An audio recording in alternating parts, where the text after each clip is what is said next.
All right, welcome back. We continue here. Bob Pompeani, Andrew Fillipponi, joined by Ted in Bloomfield. Ted, thank you for calling back. What's up? Hey, Ted. Ted? Well, my apologies to Ted. We tried. We tried, so we'll have to get that figured out. Our apologies out there. We hate to have technical difficulties because we had a lot of people on the lines. And I noticed somebody wanted to talk about the Steelers down the road. So I'll bring that up to you, Andrew.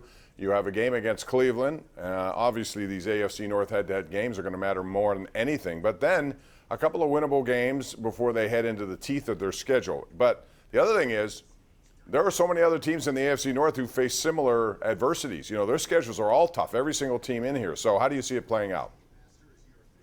Yeah, the Browns have gotten a lot of those games out of the way, though, and so have the Ravens, actually. Both of those teams have already played the Chiefs and the Chargers. In Cleveland's case, they went 0-2 against those teams. And for the Ravens, they went 2-0.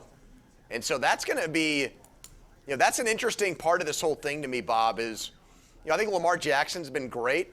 Up until last week, I wasn't overly impressed, though, with the way the Ravens were winning games. It's hard for me to picture, though, them just collapsing to the point where they don't make the playoffs with the start that they've had. So I said this to you on the Showdown Sunday night.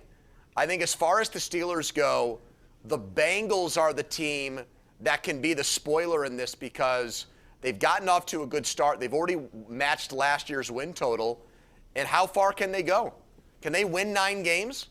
They look now like they're at least going to be part of that AFC wildcard conversation.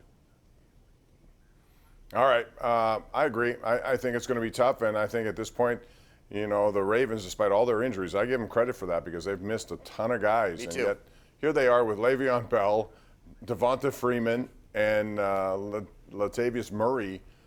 And their left tackle went on IR today. He's done for the year. Done for the Ronnie year. Stanley Is very good. And so here they are battling through that. And when you have a guy like, now the only thing that would hold them back if there's an injury to Lamar Jackson, and then everything changes pretty dramatically. Now they got Big Al at left tackle again, Bob. He's going back to the spot he was better great there. at, I guess, in Pittsburgh. He was better there. We'll see what he can do. In the meantime, our number one Cochran call of the night, go one better call of the night, since we couldn't go on the phone lines.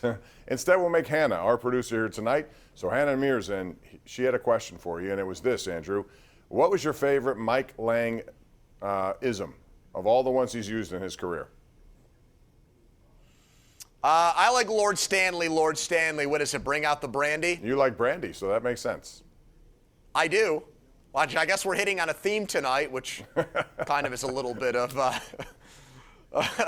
says a lot about me as a person, I guess. But, yeah, I thought those memorable Stanley Cup calls are the ones that stick with me. We're out of time, Andrew. Thanks as always. I apologize once again for our callers tonight. Call again tomorrow and every night. We'll try to get you on.